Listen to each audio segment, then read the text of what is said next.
Assalamualaikum warahmatullahi wabarakatuh.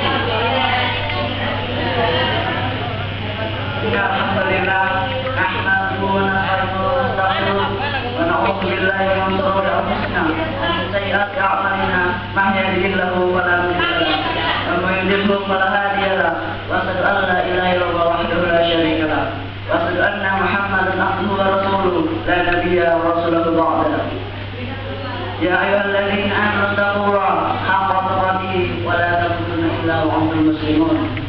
Ya ayyuhan nasu taqu rabbakum alladzi khalaqakum min nafsin wahidah wa khalaqa minha zawjaha wa batha minhuma rijalan katsiran wa nisaa'a wa taqullaha alladzi tasaaluna bihi wal arham innallaha kana 'alaykum raqiba. Asyhadu an la ilaha illallah wahdahu la syarika lahu.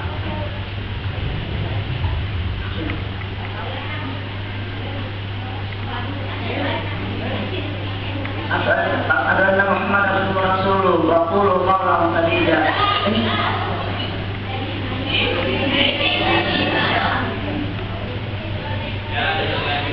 Ya ayyuhalladzina amanu taqullaha haqqa tuqatih wa la tamutunna illa wa antum muslimun. Ya ayyuhan nasu taqu rabbakum alladzi khalaqakum min nafsin wahidah wa khalaqa minha zawjaha wa batha minhuma rijalan katsiran wa nisaa'a wa taqullaha alladzi tasaaluna bihi wal arham innallaha kana 'alaykum raqiba.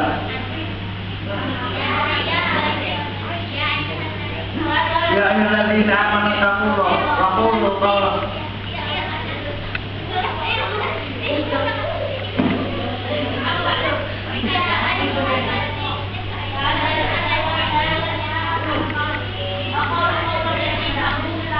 Ya ayyuhalladzina amanu taqullaha wa qulu qawlan sadida yuslih lakum a'malakum wa yaghfir lakum dhunubakum wa la yuti'illahu wa rasulahu faqad faza fawzan 'azima.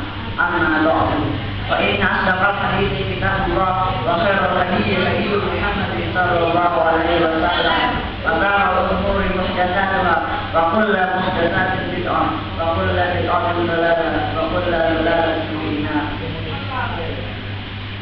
Di sini saya akan menceritakan khutbah yang berjudul macam-macam dosa besar tidak ada punya Allah.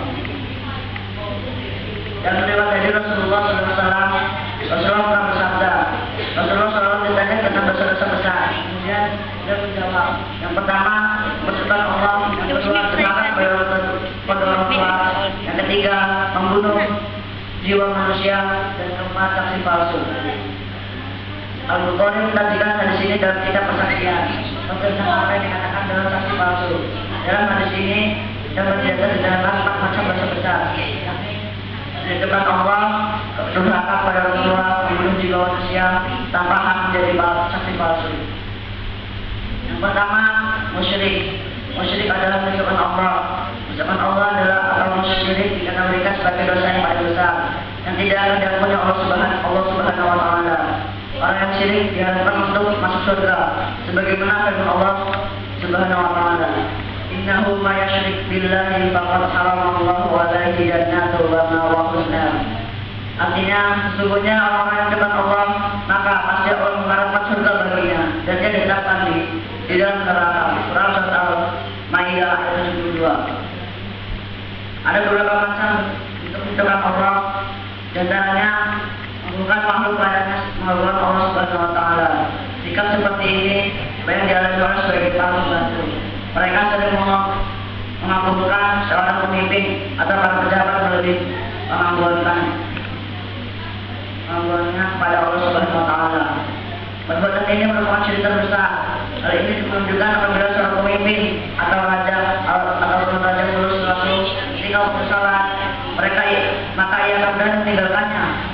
Bahkan hingga waktu salat setelah habis pula mereka tidak akan peduli. Dalam masalah cinta, seorang mencintai orang yang lain karena merusak besarnya atau memberi rasa cintanya kepada Allah Subhanahu wa Ta'ala. Engkau akan melihat dia sering menuntut agar dirinya lebih dicintai daripada Allah Subhanahu wa Ta'ala. Jika seperti ini banyak ditemukan di kalangan orang yang di mabuk asmara, artinya dipenuhi oleh cinta pada selain Allah Subhanahu wa Ta'ala. sesuai sesuatu yang tersembunyi termasuk mendekat Allah Subhanahu Wa Taala, yaitu riya. Seorang yang sedang melaksanakan suatu lalu memperbaiki suratnya karena sedang ada kesimpulan. Yang berpuasa hanya ingin dikatakan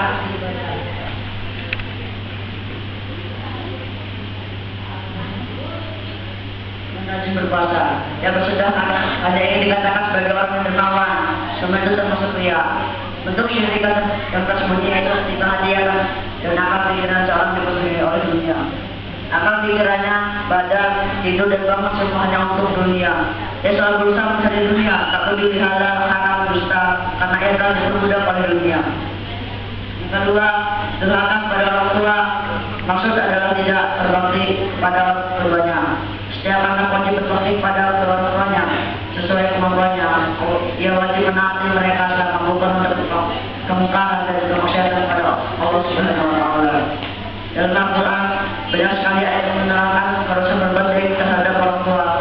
Menurut Ibnu Abbas dalam Al-Quran ada 3 hal yang selalu dikaitkan menyebutannya dengan 3 hal lainnya, sehingga tidak dapat dipisahkan antara yang satu dan lainnya, yaitu kepada Allah Subhanahu Wa Taala dan Rasulnya, didirikan sholat dan mengeluarkan zakat, bersyukur kepada Allah dan kepada kedua orang tua. Hal itu menandakan bahwa dan kedudukan orang tua sangat tinggi di hadapan Allah Subhanahu Wa Taala, sehingga Rasulullah selalu bersabda, keridhaan Allah itu terletak pada keridhaan kedua ibu bapaknya, dan keberkahan Allah itu terletak pada keberkahan kedua ibu bapak pula. Hadis riwayat Muslim, Hakim dan Syarat Muslim. Yang ketiga, membunuh dalam pembahasan ini adalah membunuh jiwa yang diharapkan tanpa hak secara sengaja. Dalam surat An-Nisa ayat 93 yang artinya, barang siapa yang membunuh seorang anak beriman dengan sengaja, maka balasannya ia neraka jahanam. Dia kekal di dalamnya dan Allah murka padanya, dan untuknya serta menjadikan azab yang paling besar baginya. Nabi SAW bersabda, jika dua orang laki muslim berjumpa membawa pedangnya masing-masing dengan tujuan untuk saling membunuh, maka pembunuhnya dan yang terbunuh akan sama-sama masuk neraka. Lalu beliau ditanya oleh seorang sahabat, ya Rasulullah, dan jika pembunuh ini masuk neraka, tetapi mengapakah pula yang terbunuh itu terus masuk neraka? Nabi SAW menjawab, sebab yang terbunuh itu berusaha untuk membunuh kawannya yang telah membunuhnya. Hadis riwayat Bukhari, Muslim dan Ahmad. Menurut Imam Abdul Sulaiman, cara yang demikian itu jika dalam bentuk saling membunuh itu perlu pada penjelasan, sehingga jika ada dua orang kelompok saling berusaha untuk membunuh yang lainnya dasar fanatisme atau untuk mendapatkan harta keduniaan dan dasar yang berebut angkat, ada pun yang membunuh keluarga yang diancam, maka orang tersebut tidak termasuk hadis di atas. Terakhir, saksi palsu. Imam An-Nawawi di dalam kitabnya Jadus menjelaskan bab larangan memberikan kesaksian palsu. Penulis menjelaskan bahwa kesaksian palsu adalah seorang yang memberikan kesaksian suatu peristiwa yang ia ketahui, tetapi bertentangan dengan kenyataan seseorang memberikan kesaksian sebuah kejadian, dan dia tidak mengetahui kesaksiannya sesuai dengan fakta yang sebenarnya, atau justru bertentangan dengan fakta yang sebenarnya. Akhirul kalam, wassalamualaikum warahmatullahi wabarakatuh.